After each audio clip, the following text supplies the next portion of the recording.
اللہ تعالیٰ دیکھیں گے کہ میرے بندے کے دل میں کتنا شدید تقاضا گناہ کا ہو رہا ہے، حسینوں کو دیکھنے کے لیے، VCR دیکھنے کے لیے، ٹیلی ویژن کے پروگرام دیکھنے کے لیے، لڑکیاں عورتیں گانے بجانے کی ساری خرافات سے میرا بندہ رکتا ہے۔ آخر اس کے سینے میں بھی تو دل ہے، لیکن اس پر اللہ کا فضل برستا ہے۔ بہت لوگ ولولے دل کے ہمیں مجبور کرتے ہیں، تیری خاطر گلے کا گھونٹنا منظور کرتے ہیں، کتنے ہی تمنا ولولہ ہے، بس دل کی بات مت مانو، دل غلام، دل تو آپ کو پٹوا دے گا، دل پٹوا دے گا، دل کی بات مت مانو، اللہ کی بات ماننے کا فیصلہ کرو، جان دینے تک کی ہمت کر لیجیے، انشاءاللہ بس ختم۔ زیادہ سے زیادہ گناہ نہ کرنے سے جان چلی جائے، یہی آخر میں ہوگا۔ آپ یہ نیت کر لیں کہ ہم کو جان دے دینا ہے اللہ تعالیٰ کے راستے، بس یہ اس مبارک مہینے میں دوستوں بس یہ ارادہ کر لو، ہمت کر لیجیے، تمام گناہوں کو چھوڑ، سب سے پیر تک آپ غلام ہیں، آپ کے بال بھی غلام ہیں، بالوں کا غلام مالک نہیں ہو سکتا، مالک کی مرضی پر بال رکھنے پڑیں گے۔ پوچھو کسی عالم سے کہ کس طرح بال رکھنا اللہ کو پسند ہے، اور ہمارے حضور صلی اللہ علیہ وسلم نے کیسا بال رکھنے کو فرمایا، پوچھو، ہم سب بات یہاں نہیں بیان کریں گے۔ گال، اب بال سے نیچے اتریے، گال کی طرف آئیے، پوچھو گال خدا تعالیٰ کو کیسا پسند ہے۔ کوئی غلام، کوئی بیوی اپنی شکل میں دیکھ کے ہاں ہم تو بڑے اچھے ہیں، شوہر کہتا ہے تو بالکل ہمیں بھنگن والی ہوتی، اس عورت سے پوچھو، وہ کہتی ہے کہ حضور پھر آپ کو کیسا چہرہ پسند ہے، کیونکہ ہم اپنی نظر میں پسند ہوں تو یہ تو کوئی بات نہیں پوچھتی۔ آپ بھی پوچھیے اللہ سے،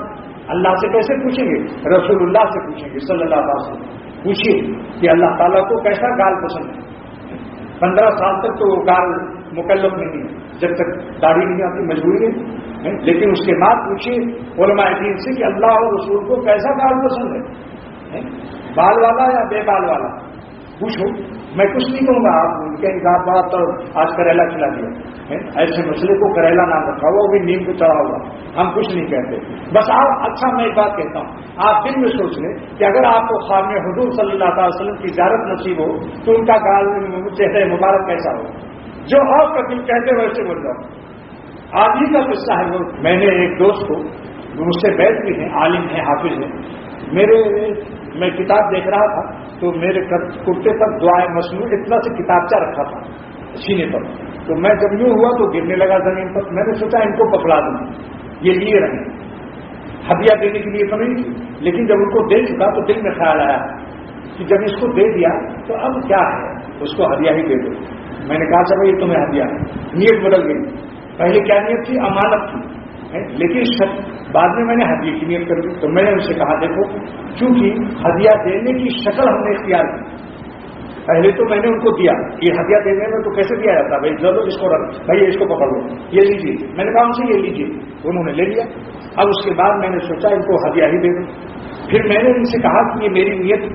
کیسے ہوئی کہ ہدیہ کی شکل ہوئی پہلے، پھر شکل میں حقیقت آ گئی، شکل بنائی ہدیے کی،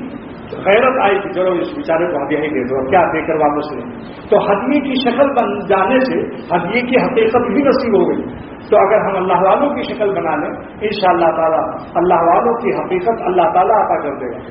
دیکھے گا کہ میرے بندے نے میرے محبوبین کی، انبیاء کی، اولیاء کی شکلیں بنائی، چلو اس کو دے ہی دو، بھیک پیالہ لے لیا اس نے، بھیک جب پیالہ لے لیتا ہے تو بھیک مل ہی جاتی ہے، سمجھا؟ اور تو یہ سب سے پہلے تک جتنے بھی گناہ ہیں کم سے کم اللہ سے مانگ لو۔ اچھا چلیے آپ ڈرتے ہیں معاشرے سے، بیوی سے، دفتر والوں سے کہ بھائی لوگ کیا کہیں گے، اول تو بہت اچھا کہیں گے، انشاءاللہ آپ سے دعائیں لیں گے، ہاں اگر کوئی ہنسے بھی تو کہنا کہ حضرت شخص نے لکھا حکیم الامت کو کہ میں داڑھی رکھ لوں گا تو لوگ ہنسیں گے، فرمایا کہ لوگ تو ہنسیں گے مگر قیامت کے دن تم کو رونا نہیں پڑے گا۔ کیا جواب دیا؟ اسی جواب سے اس کو ہدایت ہوئی، اس نے کہا ٹھیک، ہم قیامت کے دن ہنسنا چاہتے ہیں، یہاں ان کو ہنس لینے دو۔ اور ایک شعر بھی میں ایسے دوستوں کو بتا دیتا ہوں، جب کوئی ہنسے نبیوں کی شکل بنانے پر تو یہ شعر پڑھ دیا کرو، اے دیکھنے والوں مجھے ہنس ہنس کے نہ دیکھو، اے دیکھنے والوں مجھے ہنس ہنس کے نہ دیکھو، تم کو بھی محبت کہیں مجھ سا نہ بنا دے، اللہ کے رسول کی محبت کہیں تمہیں بھی ایسے ہی نہ بنا دے، اے دیکھنے والوں مجھے ہنس ہنس کے نہ دیکھو، تم کو بھی محبت کہیں مجھ سا نہ بنا دے۔ تو اس کے بعد جب دیکھ لیا رکھ لیا تو یہ بھی پوچھو کہ داڑھی کتنی بڑی رکھنی واجب ہے عید کی نماز جیسے واجب، بقرعید کی نماز جیسے واجب، وطر کی نماز جیسے واجب، قربانی جیسے واجب، ویسی داڑھی رکھنا واجب ہے. یہ عام سنت نہیں معمولی. دیکھو شیخ الحدیث مولانا زکریا صاحب رحمۃ اللہ علیہ کا رسالہ داڑھی کا وجوب، چاروں اماموں کا اجماع ہے. مرنے سے پہلے پہلے دوستو اپنی شکل اللہ کی پیاری شکل بنا لو جو اللہ جس کو پسند کر لے. غلام کا تقاضا بھی مالک کی نظر میں ہے جیسا پسندیدگی ہو ویسا کر لیں. جن لوگوں نے ایک مٹھی نہیں رکھی اور رکھی ہے ان کو کوشش کرنی چاہیے تیل مالش کریں اور جلدی جلدی اللہ سے مانگیں کہ ایک مشق ہو جائے. ایک صاحب میرے ہاتھ میں ڈاکٹر بھی ہیں، داڑھی رکھی ہے ان کی، دیکھ لو کیسے بڑے لگتے ہیں. جب پہلا بال سفید ہوا داڑھی کا تو حضرت ابراہیم علیہ السلام نے اللہ تعالیٰ سے پوچھا ماں ہاضا لا رکھی، اور ماں ہاضا وقار ہوگا، یہ تمہارا عزت اور وقار ہے سفید بال. سبحان اللہ. جب سفید بال داڑھی کے ہو جاتے ہیں بڑے بڑے لوگ اس کا ادب اکرام کرتے ہیں. ہمارے یہاں علامہ شبلی کے بھتیجے انور نعمانی 60 سال کی عمر میں بس میں کھڑے ہوئے. ایک پٹھان بچہ بیٹھ گیا، کہا تو کھڑا ہو گیا، اس نے کہا چاچا آپ بیٹھ جائیے. آپ بیٹھ گئے اور ان سے زیادہ عمر کے 70 سال کے بلکہ 80 سال کے بڑے میاں کلین شپ بالکل ایک دم وہ دیکھ لیے ہوئے، کسی بڑے تعلیم یافتہ کسی دفتر میں ملازمت کرتے تھے، دانت بھی نہیں تھے لیکن وہ عادت تھی لہذا وہ کھڑے رہے، ان کو اس نے جگہ نہیں دی، کسی نے جگہ نہیں. تب انہوں نے کہا صاحب میں ان سے 20 سال بڑا ہوں اور تم نے ان کو بیٹھا دیا چاچا کہہ کر، اور مجھے کیوں نہیں جگہ دے رہے ہو، میں تو 20 سال بڑا ہوں، یہ بڈھا تو 60 سال کا ہے. تو وہ ایک دل جلے نے جواب دیا کہ آپ چاچا تو معلوم ہی نہیں ہو رہے ہو، تم تو بھتیجے لگ رہے ہو. چاچا تو یہ لگ رہے ہیں جب داڑھی نہیں رکھنے سے آپ تو کمشنی کا رجحان آپ جو ہے آپ تو یہ اس وجہ سے یہ معاملہ.